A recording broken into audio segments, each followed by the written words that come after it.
ஓம்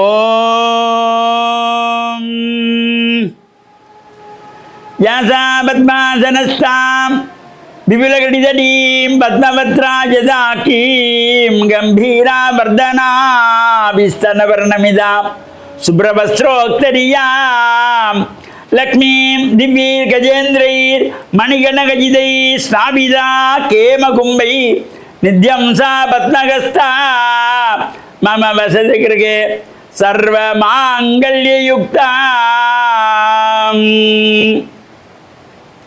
ஓம் நமச்சிவாய. மேன்மைகள் சைவநீதி விளங்குக உலகமெல்லாம். நோயற்ற வாழ்வே குறைவற்ற செல்வம். அந்த நோய் நொடிகள் இல்லாத வாழ்வு இந்த உலக மக்கள் எல்லோரும் வாழ வேண்டும் என்று கலியுகத்தின் காந்தமலை ஜோதியாகிய சபரிமலை சுவாமி ஐயப்பனுடைய திருவடிகளை சிறந்தாழ்த்தி டான் தமிழொலி ஓம் தொலைக்காட்சி நேயர்கள் அனைவருக்கும் சர்வதேச இந்து மத குறிப்பீடம் அகில இலங்கை சபரிமலை ஸ்ரீ சாஸ்தாபீடத்தின் சார்பில் இனிய வணக்கங்களும் நல்ல ஆசிகளும். என்றும் மங்களகரமான பராபவ வருஷம் சித்திரை மாதம் 3ஆம் நாள் 16/4/2026 வியாழக்கிழமை. இந்த சித்திரை மலர்ந்து 3ஆவது நாள் புது வருஷம் மலர்ந்திருக்கிறது.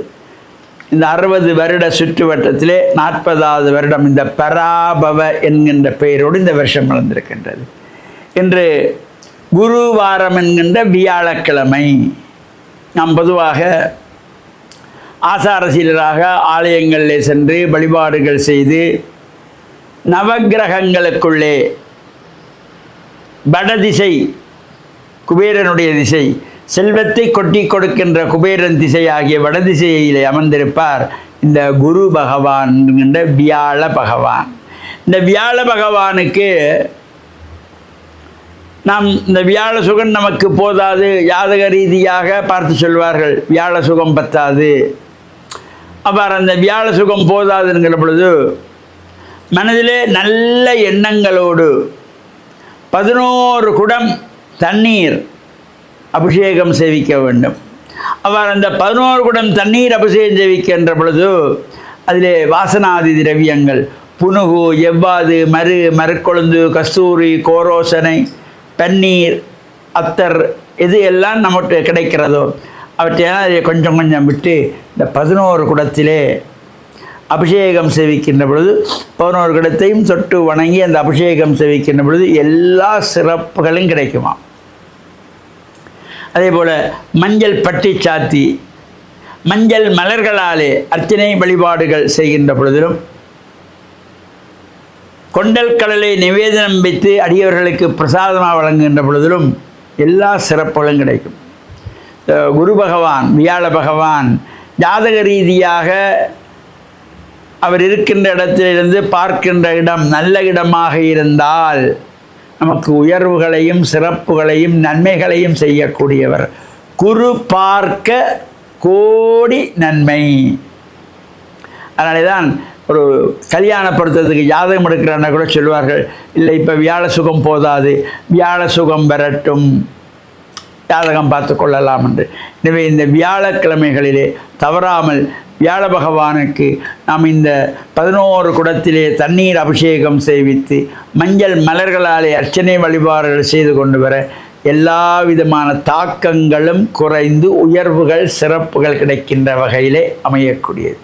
எனவே இந்த ஆலயங்களிலே சென்று நாம் பிரார்த்தனை செய்கின்ற பொழுது நமது சமய கலாச்சார விழுமியங்களை பாதுகாக்கின்ற வகையிலே, அடுத்த சந்ததிக்கு எடுத்து சொல்லுகின்ற வகையிலே நாம் கலாச்சார உடைகள், ஆண்கள் வெள்ளை வேட்டி சால்வை அணிந்து செல்ல வேண்டும்.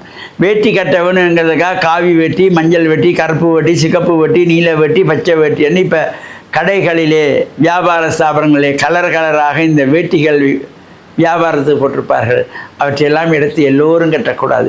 அது அந்த கோவிலிலே பணியாற்றுகின்ற குருமார்கள், உதவியாக நிற்கின்றவர்கள், அவர்களுக்கு உரியதாக ஒரு வித்தியாசமானதாக சீருடையாக வந்தது. இப்போ எல்லாரும் நின்றவர் போனவர் வந்தவர் எல்லாரும் ஐஸ் பழம் விற்கிறவங்க கூட இப்போ சிகப்பு வெட்டி கட்டிக்கொண்டு நிற்கிற அளவில் சைக்கிள் கடையில் காத்தடிக்கிறவரும் கருப்பு வெட்டி கட்டி கொண்டிருக்கிறார்கள்.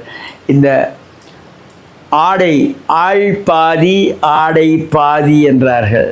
நாம் ஆலயங்களுக்கு செல்கின்ற பொழுது தூய்மையான வெண்மை நிறத்திலே வெள்ளை வேட்டி அணிந்து செல்ல வேண்டும். சால்வைகளை வேணுமானால் நாம் கலர் சால்வை கட்டிக்கொள்ளலாம். இந்த காவி உடுத்துவது, சிகப்பு, பச்சை, கருப்பு, நீலம், மஞ்சள் என்று காவி உடுத்துவது யார் என்று கேட்டால் இல்லற வாழ்க்கை வேண்டாம் என்று ஒதுக்குகின்றவர்கள், அதிலிருந்து விடுபடுகின்றவர்கள், ஒரு யோக நிலைக்கு ஞான நிலைக்கு செல்லுகின்றவர்கள், இறை வழிபாட்டிலே மட்டும் ஈடுபடுகின்றவர்கள். இவையெல்லாம் நமக்கு வேண்டாம், இல்லற வாழ்க்கை வேண்டாம், நாம் ஒரு சந்நியாசத்தை நோக்குகின்றவர்கள், அந்த நிலையிலே படிப்படியாக உயர்ந்து கொண்டு செல்லுகின்றவர்கள். அவர்கள்தான் இந்த காவி உடுத்துறது, பச்சை, கருப்பு, சிகப்பு, மஞ்சள், நீலம்ங்கிறத உடுத்திக்கொள்வது, கருப்பு உடுத்திக்கொள்வது சபரிமலைக்கு போகிற பக்தர்கள் மட்டும்தான். வேறு எவரும் கருப்பு உடுத்தக்கூடாது. சபரிமலை விரதத்துக்கு மட்டும்தான் அந்த கருப்பு வேஷ்டி சால்வை சொல்லப்பட்டதே தவிர எல்லோரும் எப்பவும் விளையாட்டாக உடுத்தக்கூடாது என்ற நல்ல சிந்தனை ஒவ்வொருவருக்கும் வர வேண்டும். நாமும் இறையருளை பெற்று மண்ணில் நல்ல வண்ணம் வாழ டான் தமிழொலி ஓம் தொலைக்காட்சி நேயர்கள் அனைவருக்கும் சர்வதேச இந்து மத குருபடத்தின் சார்பில் நல்ல ஆசிகளை கூறிக்கொள்வதில் மன மகிழ்வு கொள்கிறோம். சர்வே ஜனாக சுகினோ பவந்து, சமஸ்த சன்மங்களானி சந்து. சுபம்.